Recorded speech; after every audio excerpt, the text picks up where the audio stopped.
त्रेता युग में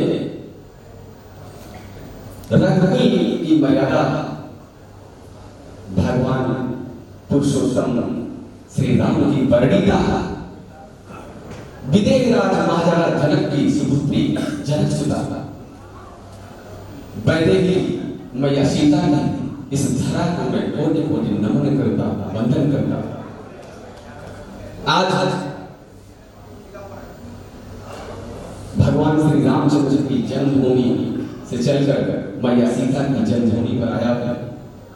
हमारा उद्देश्य है कि नवाचार संस्कृति के जरिए किस तरह से हम भारत को आगे बढ़ा सकते हैं। हमारी मिथिला की संस्कृति अच्छे विचारों का मानसरोवर है। हमें मिथिला के साथ मिलकर अपने मौलिक चिंतन के द्वारा नवाचार संस्कृति का विकास करकर मिथिला की भूमि के मस्तिष्क को उपजाऊ बनाना है।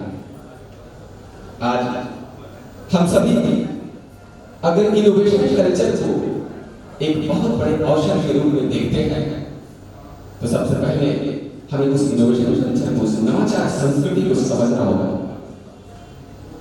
इनोवेशन कल्चर को कैसे हम अपने जीवन में डेवलप करेंगे, इसका सबसे बड़ा बहुत ही दिव्य और भव्य उदाहरण हमारे गोस्वामी तुलसीदास जी ने रामचरितमानस में बालकांड की शासन से लोग में किया है।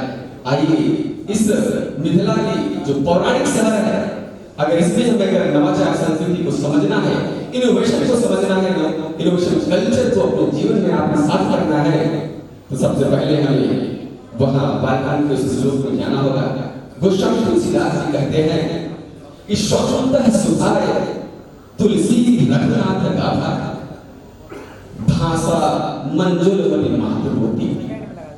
गोस्वामी तुलसीदास जी कह रहे हैं कि मैं समस्त जीवों आत्माओं की सुख के लिए मैं मानस की रचना कर रहा हूं, अर्थात समस्त समाज की भलाई के लिए, समस्त समाज के कल्याण के लिए मैं मानस जी की रचना कर रहा हूं। इस भाव को हमें समझना होगा कि तुलसीदास जी कितना बड़ा उदाहरण दे रहे हैं। आज इस भाव को समझकर हमें इनोवेशन कल्चर को डेवलप करना होगा। हमें दूसरों के दुख को जैसे अपना दुख समझना होगा, दूसरों की संवेदना को समझना होगा, उस समस्या को ऐसे हल करना होगा जैसे कि वह मेरी स्वयं की समस्या है। जब तक हम दूसरों की समस्याओं को नहीं समझेंगे तब तक हम उस दर्द को नहीं दूर कर सकते। आज जो नवाचार है, जो इनोवेशन है, इस पर हमारे आदरणीय प्रधानमंत्री जी ने भी बल दिया। उन्होंने IIT का कॉन्सेप्ट दिया, I for innovation, I for invention, patent and prosperity, संस्कृति से समृद्धि की तरफ हम सभी लोग इनोवेशन की एक बहुत बड़ी संभावना हो सकते हैं। इनोवेशन के क्षेत्र में आज अगर हम देखें तो जितने भी देश हैं, चाहे वो चाइना हो, जापान हो, सब लोग अपने पूरे ग्रास जीडीपी का कितना % रिसर्च पर खर्च करते हैं, उस पर बल देना होगा।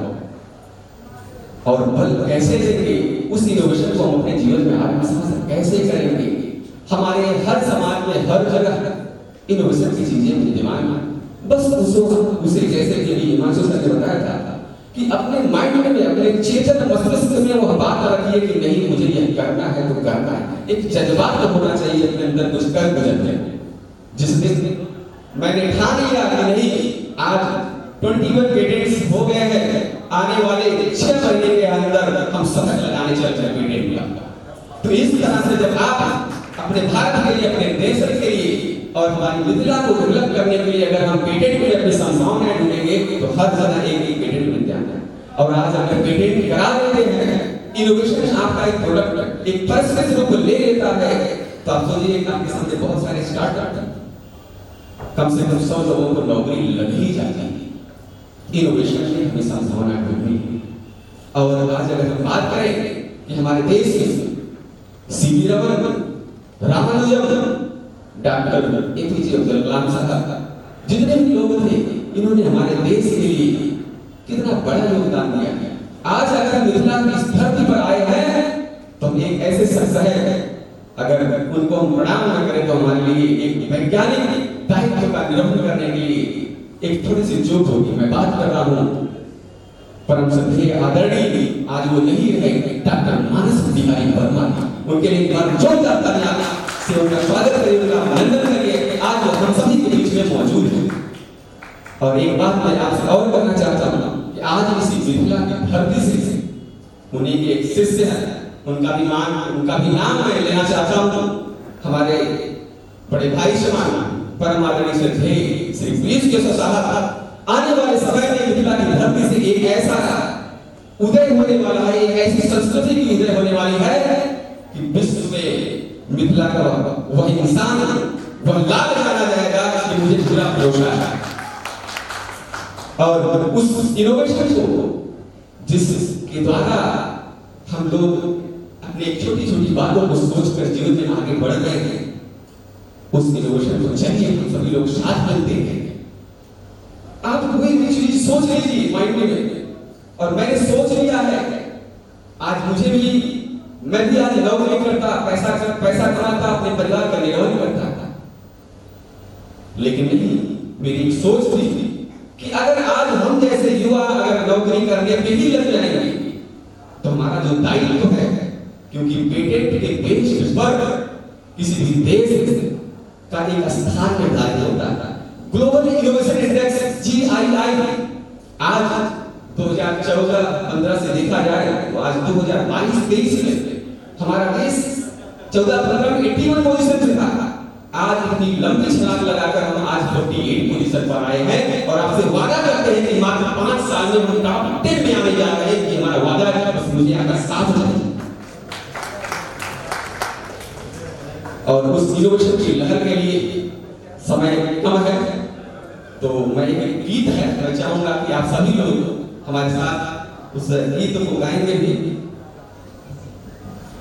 हवा रे हवा चल चल चल चल मिथिला में चल, हवा रे हवा चल चल चल चल मिथिला में चल, हवा रे हवा चल चल चल इनोवेशन की हवा चल चल चल, इनोवेशन की हवा चल चल चल, पेटेंट की लहर चल चल चल, हवा रे हवा चल चल चल। और अंत में मैं आप सभी से यही कहूंगा कि जब तक हमने एकता नहीं होगी, हमारा शास्त्र कहता है कि त्रेतायाम मंत्र शक्ति, ज्ञान शक्ति, कृते युगे द्वापरे युद्ध शक्ति, शंख शक्ति कलियुगे। आज के समय में हम सभी लोग एक दूसरे को देखकर जो जलन रखते हैं, एक दूसरे के प्रति प्रेम भाव नहीं रख रहे हैं। आज धर्म में हर घर अगर देखा जाए, हम सभी लोग एक दूसरे से अपनी मानसिक उठाव से ग्रसित है, हम एक दूसरे से कोलैबोरेशन नहीं कर रहे। आज अगर कोई बढ़ रहा है तो उसको देख के मन में संताप आता जाना, ऐसा नहीं करना है। हमारा शास्त्र कहता है संग शक्ति कलियुगे।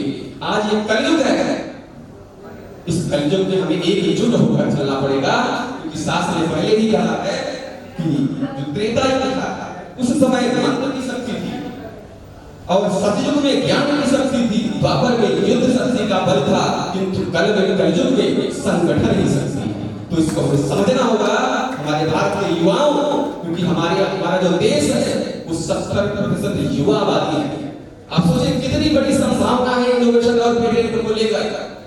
अगर 70% युवा अगर खड़ा हो गया कि नहीं, हमें अपने मिथिला के विकास के लिए, अपने देश के विकास के लिए हमें कम से कम अपने जीवन काल में 10 पेटेंट करना होगा। आप सोचिए कि एक पेटेंट का कितना बड़ा महत्व होता है। आज यहाँ पर मुझे जैसे कि पता चला कि यहाँ मिथिला में कम से कम 8 से 10-25 यूनिवर्सिटीज हैं और 8 से 10,000 स्कूल और कॉलेज हैं। सोचिए कितनी बड़ी संभावना है। इन सभी को साथ मिलकर चलना है और इनोवेशन की भावना को अपने जीवन में आत्मसात करना है, ताकि हमारा देश जीडीपी में बहुत आगे जा सके। हम ये नहीं चाहते हैं कि हम टॉप 1 बने जाएं, टॉप 10 में न जाएं। हमारा उद्देश्य है कि हम जीवन में आगे बढ़ना चाहिए। अंत में लाइन में कि हम सभी लोग अपने अंदर यह अवधारणा रखते हैं कि हमारे लिए ही होते हैं आसमां और जमीन, हम चक चक तारे तोड़ लाएंगे। हमें है यकीन, ये हमें है यकीन। जय हिंद, जय